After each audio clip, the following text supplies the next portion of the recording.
A paz do Senhor, irmãos, graças a Deus, estamos chegando com mais uma reflexão bíblica para as nossas vidas.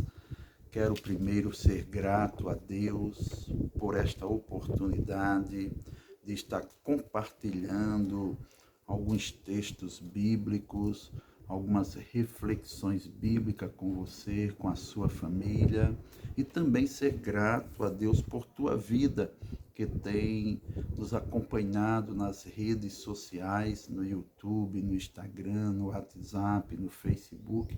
Muito obrigado pela sua companhia, pela sua credibilidade conosco e tem nos ajudado a divulgar o Evangelho do Senhor Jesus Cristo.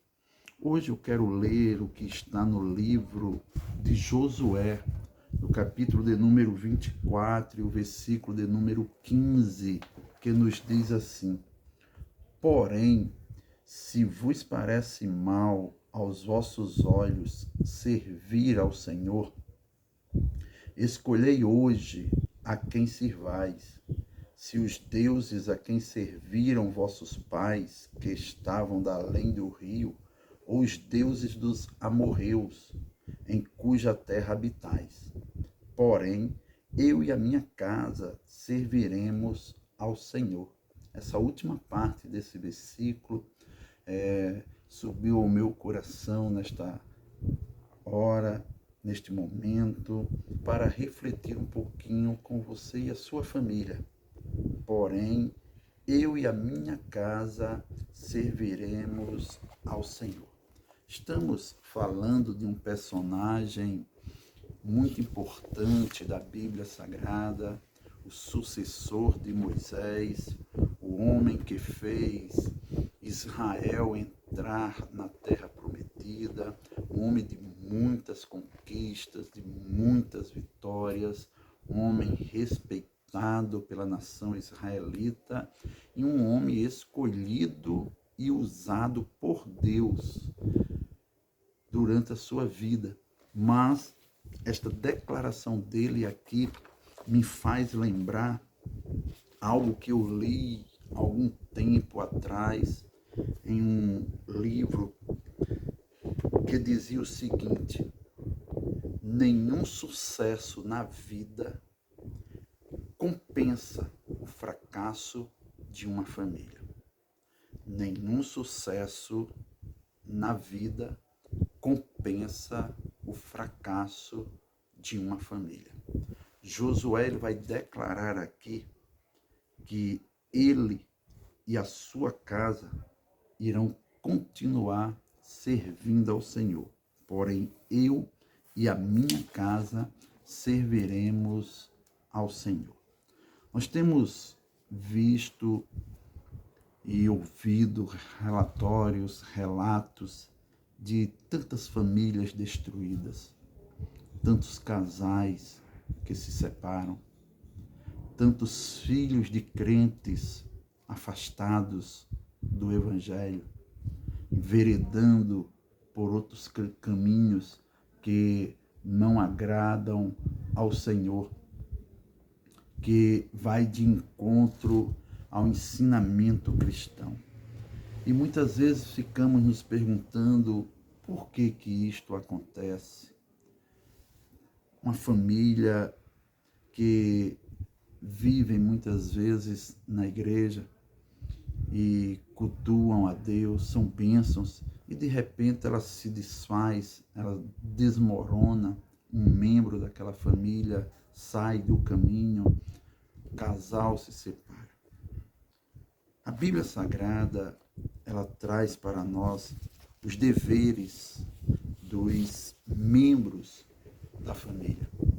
Quando a gente lê Efésios, capítulo 5, versículo 22, e Efésios, versículos seguintes, e Efésios, capítulo 6, versículos do 1 ao 4, nós vamos encontrar ali os deveres do pai, os deveres da mãe, os deveres do esposo, da esposa e dos filhos, que constituem uma família tradicional, pai, mãe e filhos. Quando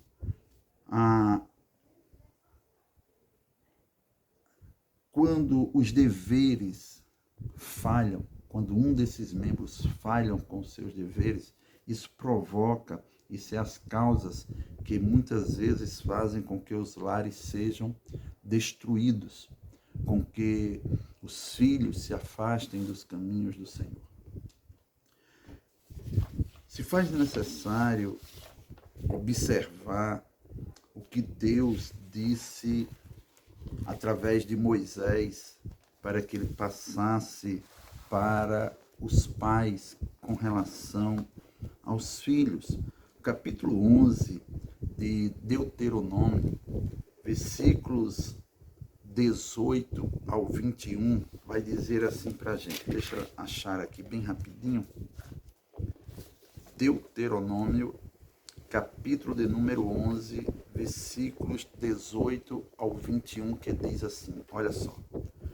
Ponde, pois, estas minhas palavras no vosso coração e na vossa alma, e atai-as por sinal na vossa mão, para que estejam por testeiras entre os vossos olhos, e ensinai-as a vossos filhos, falando delas assentado em tua casa, e e andando pelo caminho, e deitando-te e levantando-te.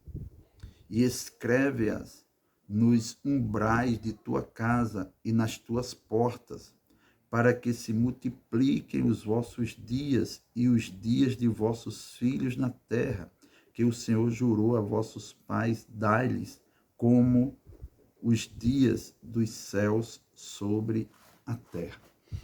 Percebam comigo aqui uma reflexão breve, direta e objetiva, simples, como sempre tenho feito. Gosto muito do Bíblia por Bíblia, não é isso? Interpretação bíblica pela própria Bíblia e uma reflexão dentro do que está escrito aqui. O versículo 18, ele vai nos exortar primeiro a absorver a palavra de Deus. Cada um dos membros da família. Vamos falar aqui de todos os membros. Lembrando, o pai, a mãe e os filhos. Todos os membros da família precisam aprender e absorver a palavra de Deus, os ensinamentos da palavra de Deus.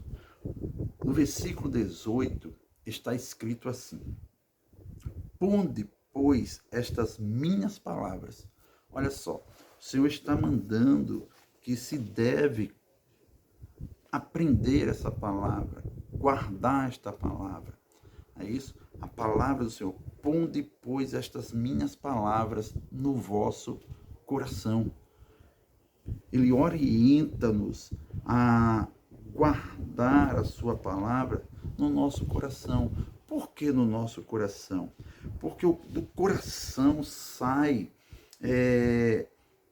os procedimentos para a vida. E se faz necessário entendermos isso. Provérbios, capítulo de número 4 e o versículo de número 23. Abra sua Bíblia aí, leia este versículo enquanto você está acompanhando este vídeo. No capítulo de número 4, no versículo 23 de Provérbios, está escrito, ó, sobre tudo que se deve guardar, guarda o teu coração, porque dele procedem as saídas da vida. Se faz necessário colocar esta palavra em nosso coração.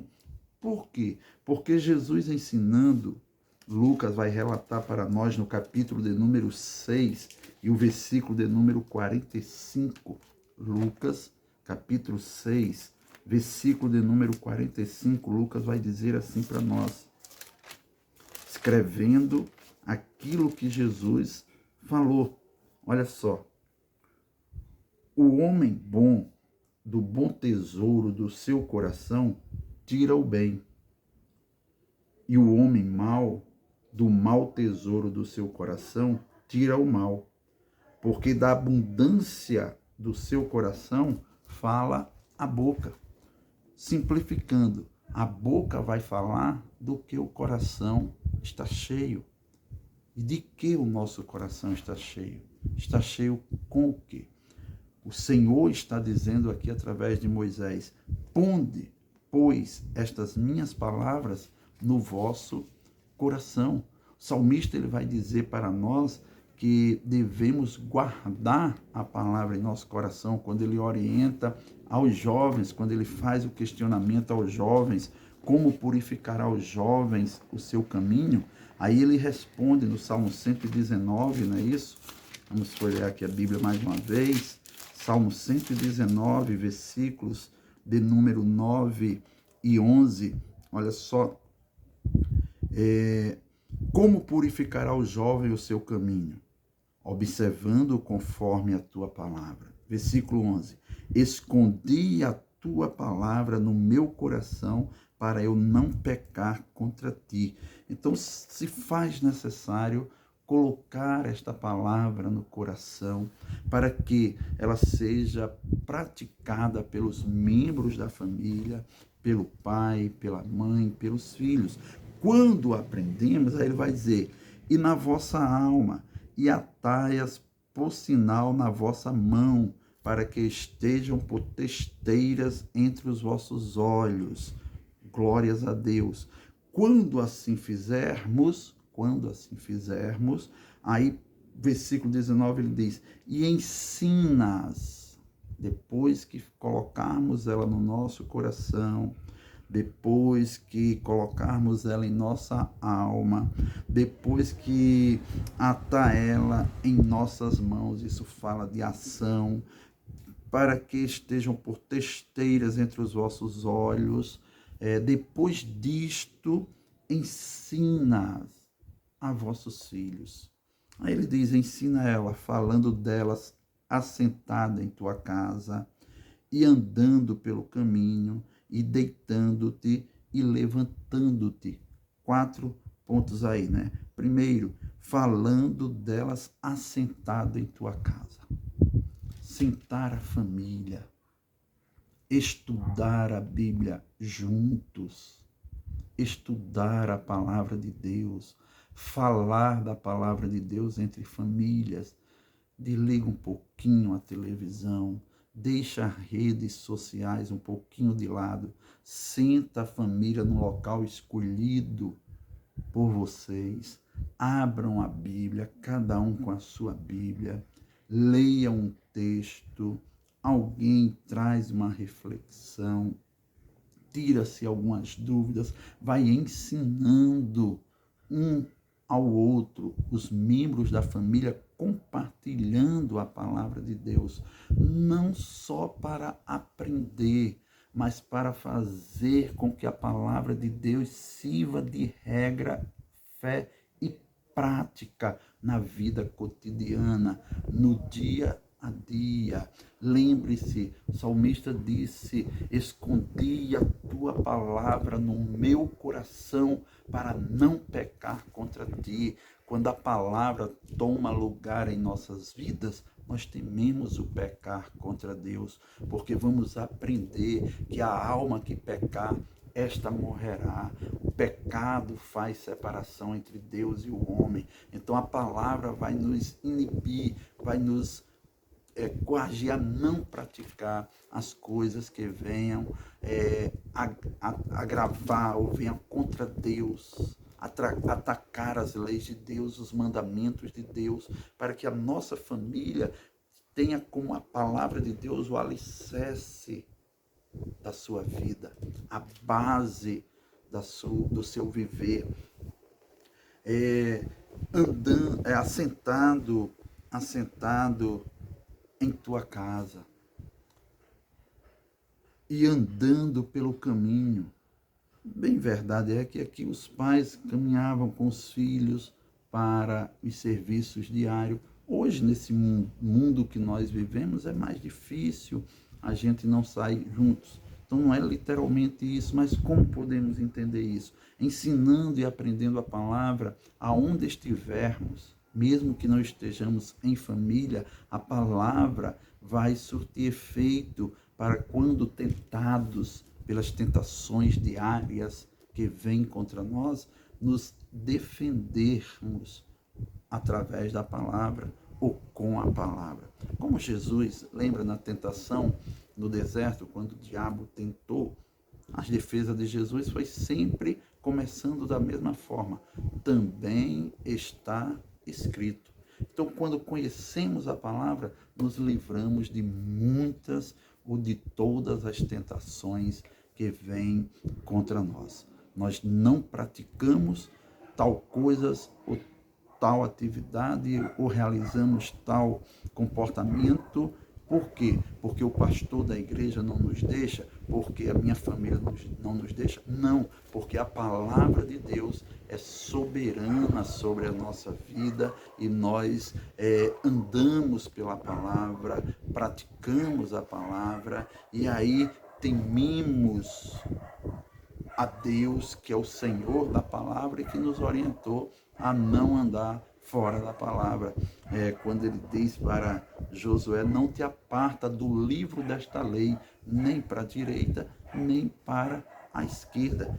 A Bíblia Sagrada, a palavra de Deus é a nossa bússola, que vai nos conduzindo e nos guiando diariamente. E quando uma família usa a palavra de Deus, ela se protege das investidas que vêm contra a família para destruir, contra o casal para uma separação, contra um filho que quer abandonar o lar, contra um filho que quer enveredar por caminhos pecaminosos, por caminhos que não agradam a Deus, que vai de encontro à palavra de Deus.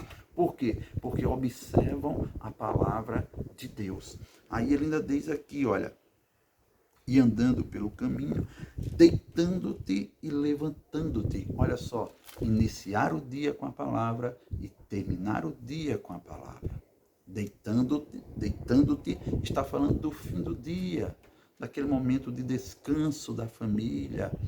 E como fazer isto?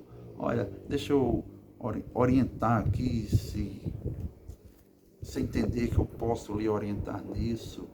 Ao deitar-se, ensina teu filho a conversar com Deus. Leva-o a um momento de oração a Deus. Ore junto com ele. A família se reúna e faça uma oração. Há um culto que muito usado pelos cristãos antigos, pelos cristãos das décadas passadas, que hoje poucos observam, que é o culto doméstico no lar, o culto da família, o culto onde a família se reúne para apresentar a Deus ali 10, 15, 20 minutos de um momento com a família, louvando a Deus, lendo a palavra do Senhor, recebendo orientações da palavra do Senhor, orando uns pelos outros, cultuando em família, para que todos sejam alimentados, para que todos sejam abastecidos ao final do dia, deitando-te no final das atividades diárias. Aí ele conclui dizendo, e levantando-te ao amanhecer, para começar um novo dia, não é isso? Para começar as atividades diárias, fazer a sua oração, fazer o seu devocional, ler um texto bíblico, fazer uma oração a Deus, compartilhar com os membros da família as experiências, para que esta família se fortaleça. Meus irmãos, entendam esta frase.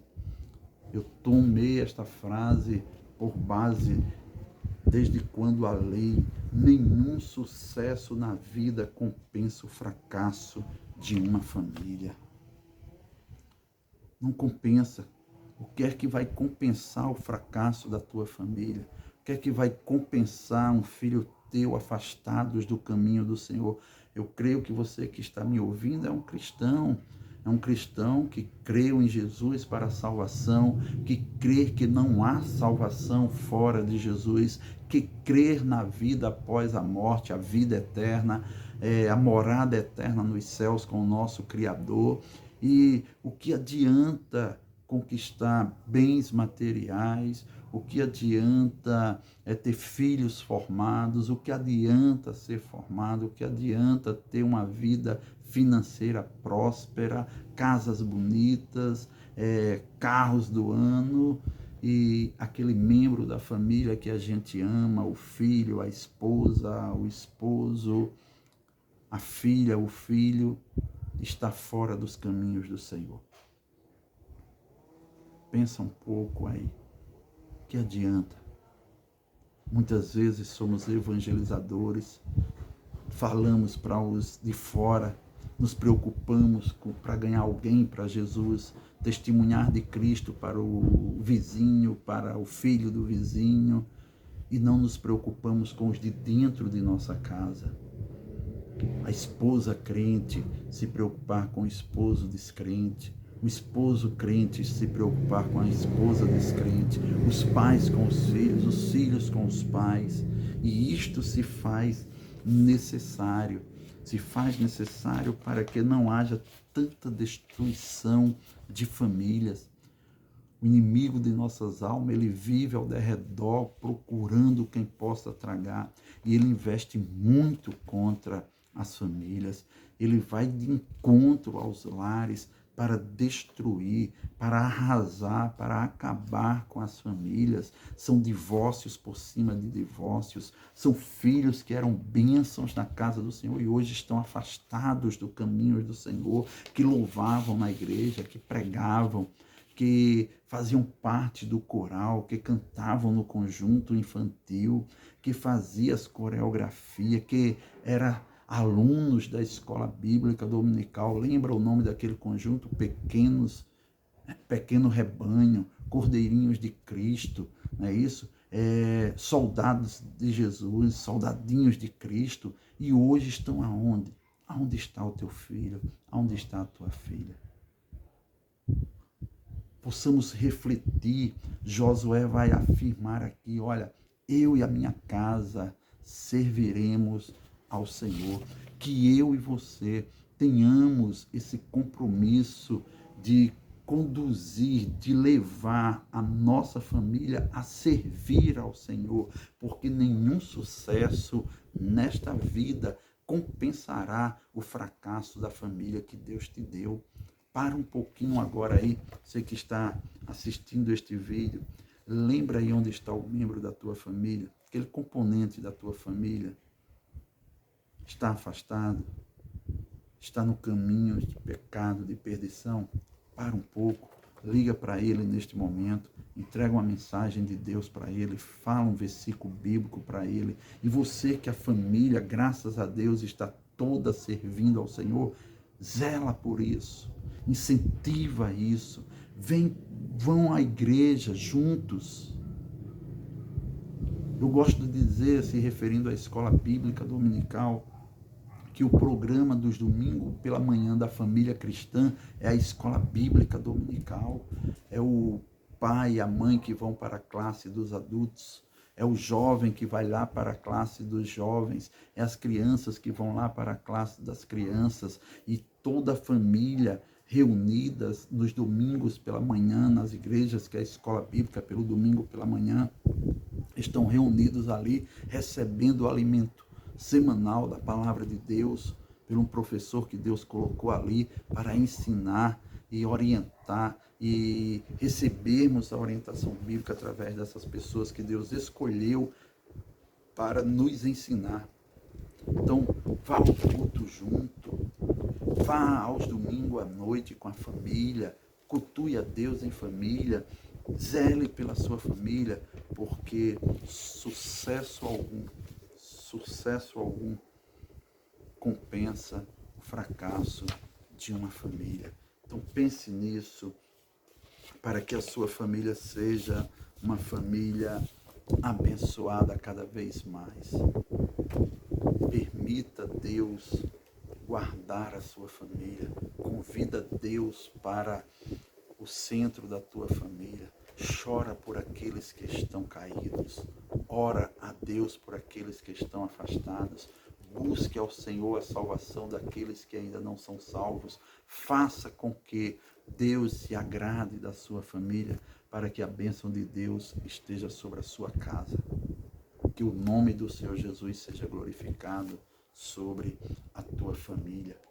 Quando a gente cita Efésios, capítulo 5, a gente encontra aqui os deveres do marido com a esposa, os deveres da esposa com o marido, como citamos no início aí deste vídeo, os deveres dos pais com os filhos e também os deveres dos filhos com os pais. Quando nós lemos do versículo 22 até o versículo de número 33, vamos entender os deveres do marido com a esposa, da esposa com o marido. No capítulo 6, versículo do 1 ao 4, os deveres dos filhos para com os pais e os deveres dos pais para com os filhos. Observa, dá uma lidazinha ao término deste vídeo aí, abre a tua Bíblia, dá uma lida nesse texto bíblico e seja edificado. Eu quero orar pela tua família. Senhor Deus, abençoa a família desta pessoa que está assistindo este vídeo agora, que acabou de escutar esta simples reflexão da tua palavra, Senhor. Ajuda ele a ser, Senhor, uma coluna na sua casa, no meio da sua família, para manter a sua família reunida em torno do teu nome e em torno da tua palavra, para que ele e a sua casa possam continuar te servindo. Ah, Deus, se há alguém me ouvindo agora e está com a família quebrada, separada, algum membro, algum componente está afastado da família, afastados do caminho do Senhor, reconstitui esta família. Traz, Senhor, a peça que está fora de volta. Faz com que a tua restauração chegue neste lar, chegue nesta família. Se há algum casal, Senhor, que está pensando em separar, em divorciar, Senhor, faz com que o amor volte nos seus corações. Coloca por terra esta ideia, Senhor, e que o teu nome venha a ser glorificado sobre esta família. Dá, Senhor, solução aos problemas, dá uma orientação bíblica a eles, espiritual, para que essa família continue unida, te servindo e fazendo o teu nome ser glorificado. Nos faz entender, Senhor, que nenhum sucesso nesta vida compensará o fracasso da nossa família. Nós te oramos agora no nome de Jesus. Amém. Deus te abençoe em nome de Jesus.